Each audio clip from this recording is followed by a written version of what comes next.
because you've built that in front of that slope and the Mini is coming down that one. Welcome to WatchMojo UK, and today we're counting down our picks for the top 10 funniest Top Gear fails. You see a beard like that and you know you're in safe hands. Yep. Oh no! This is the third time I've been in this ruddy sea. Before we begin, we publish new content every day, so be sure to subscribe to our channel and ring the bell to get notified about our latest videos. For this list, we'll be looking at the times when things went hilariously wrong for the hosts of this quirky car show. Which of these wacky mishaps leave you in stitches? Let us know in the comments below. Number 10, test driving the hover van. We're sinking. God damn. Ford Transits aren't light, but that doesn't stop our trio of TV hosts from trying to make one hover. They succeed, but completing a 50-mile trek in it proves tougher. After only 4 miles, a technical issue forces them to call for help. Look at this now. Back on their way, the Transit's watery path is blocked by a lock. May and Hammond deboard and eventually get the contraption open, but not before Clarkson abandons the ship to see what's taking so long. What are you doing? What are you doing? Who's driving? Oh, He and Hammond then have to corral the out-of-control vehicle, which works, though Hammond ends up all wet. The craft somehow doesn't capsize after a wrong turn leads it to rough waters, but Clarkson's attempt to reverse course leaves them sputtering while the engine burns. Power, come on! Jeremy, that's too much! Oh my God! What's that smoke? You've ruined the engine! Come on! Power! You've killed it! Number 9, track cars on the street. As we know, once a man is past the age of 28, he may not, under any circumstances, drive through a built-up area with the roof down. Taking a pack of race cars for a spin on England's mean streets proves these speedsters are far from practical. May's Caterham 7, Clarkson's KTM Expo, and Hammond's Morgan 3-wheeler are pretty lacking in the windscreen and roof departments. This leaves the hosts really looking like twits when they end up stuck in rush hour traffic. On an extended pit stop to wait out the gridlock, May fails to figure out how to turn on Clarkson's ultralight sports car, which is made by an Austrian motorcycle manufacturer, which the big man later publicly curses. Oh, this is idiotic. It's perfectly straightforward. A bad turn of the weather leaves the whole pack in abject misery.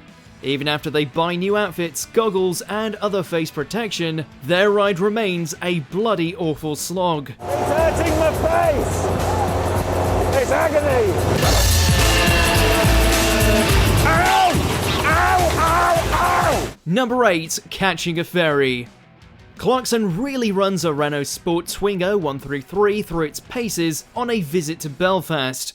He tests the car in a number of unique environments, including tunnels beneath the city. 37 miles an hour, there we are, it's roughly there, and here we go. Building it up. Speeding down a dark tube, the little French vehicle manages to do a flip with minimal collateral damage.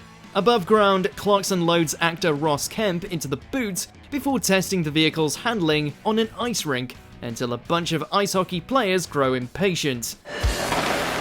Playing a bloody game! What was that? Next, he drives through pallets, gets rear-ended, and hits an anchor before realizing he needs to get to the ferry. The Renault performs admirably, but when Clarkson attempts to jump onto the boat after it's left the dock, the vehicle falls a little short.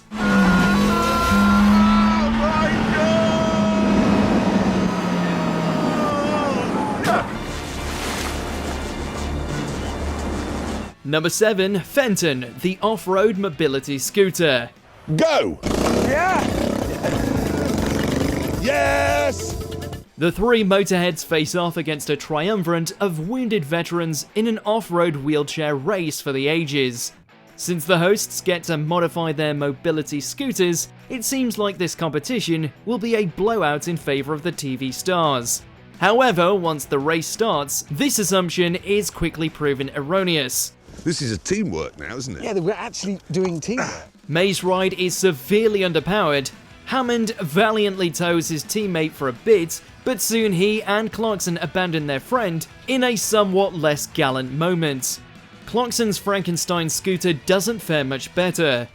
Once again, I had to abandon my pursuit of our rivals to go and rescue the orangutan. Despite its 8-wheel drive, his little engine can't. Hammond charges on alone, but it's too late. When he reaches the finish line, the victorious vets are already there waiting. Alright, lads. Welcome. Right, mate. Well done, well done. Number 6, dressing down. Things get sticky when our dopey drivers challenge one of the Earth's largest salt flats on their trip to Botswana. Ready? Before setting off, the country's vice president drops by to wish them luck. He tells them the desert expanse has never been crossed by cars before, though he seems somewhat surprised by the vehicles they've picked. There they are. Oh, really? Yeah, is that... Oh, really? Yes. Right That should across be them. interesting. You were smiling, you've just stopped. To prepare, Clarkson and May roughly strip parts of their cars to lighten them, while Hammond trusts his build. I'm looking at James's rear wheel and he's digging in a long way. Clarkson's Lancia Beta Coupe and May's Mercedes-Benz 230E end up stuck in the mud despite their weight-shedding measures. Got permission to say cock. Can we have everybody? We'll push it off. The failure is made funnier when the two must shoddily replace everything they removed once they finally succeed in transisting the vast expanse. Meanwhile, Hammond's Opel Kadett has no problems. Number 5, Hammond's Amphibious Vehicle. For the show's second amphibious car challenge, May, Hammond, and Clarkson revamp their previous design concepts. May's wind-powered Triumph Herald almost succeeded in the last round, but he quickly flounders in salt water. May then signs on as Hammond's cabin boy, only for both to end up abandoning ship when the Volkswagen Transporter turned houseboat capsizes.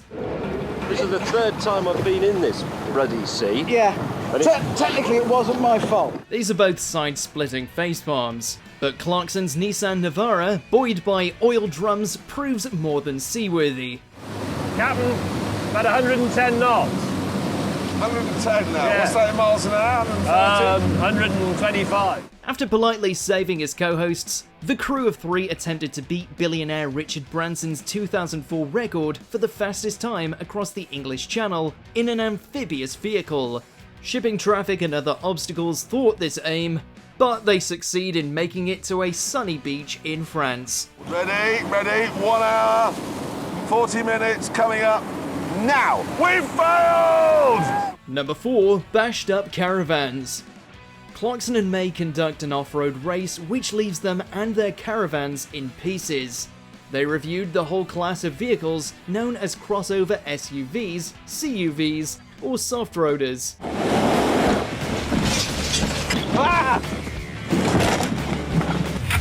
For once, the show employs a data-driven approach to their process. This leads to 2 soft-roaders being selected. Clarkson takes his place behind the Mazda CX-5 steering wheel, while May steps into a Volkswagen Tiguan.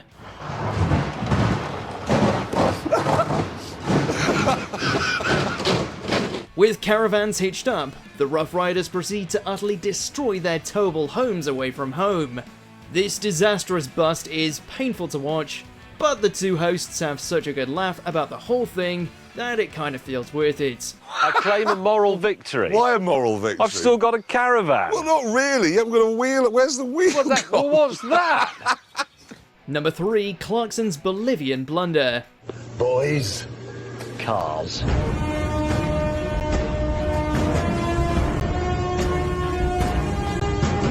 When our threesome treks 1,000 miles across Bolivia's rugged rainforest, they run into more than one obstacle. Powerful rivers, questionable engines, and rugged terrain block their way at many turns. These conditions might not make for an ideal commute, but they are perfect for determining who has the toughest off-roader. The jungle was a worthy adversary.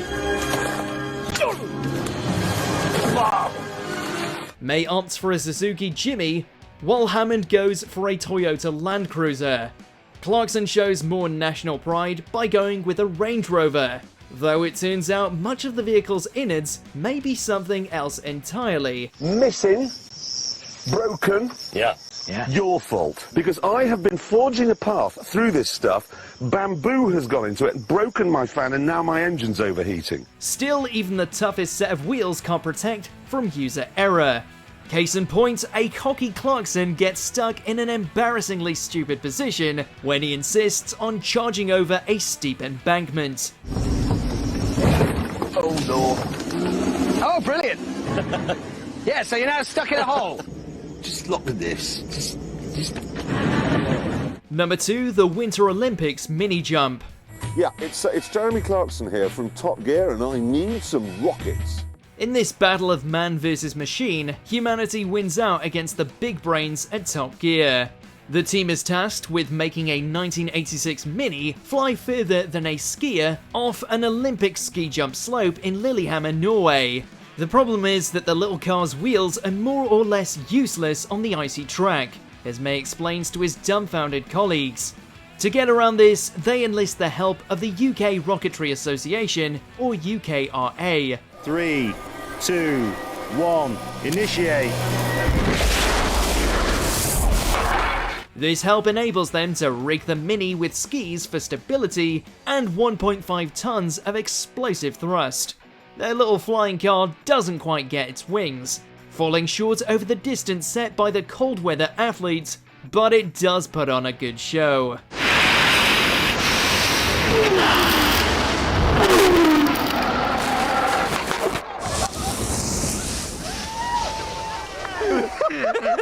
Wall's gonna be needed!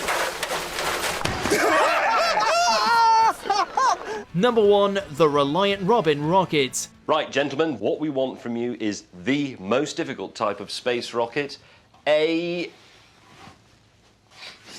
space shuttle. This little red rocket tries to boldly go where no Reliant Robin has ever gone before: space.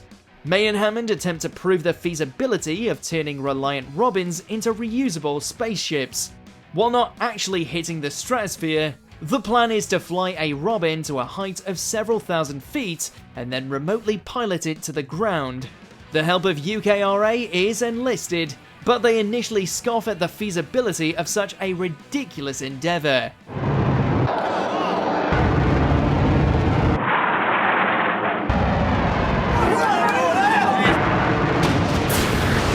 Nonetheless, the rocket scientists help rig up a rocket 12 times as powerful as the one used to make the Mini fly.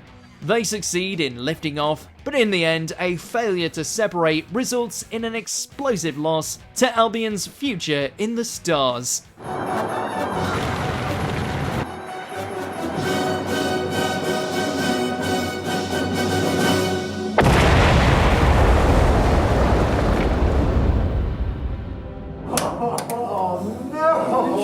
Do you agree with our picks? Check out this other recent clip from WatchMojo UK and be sure to subscribe and ring the bell to be notified about our latest videos.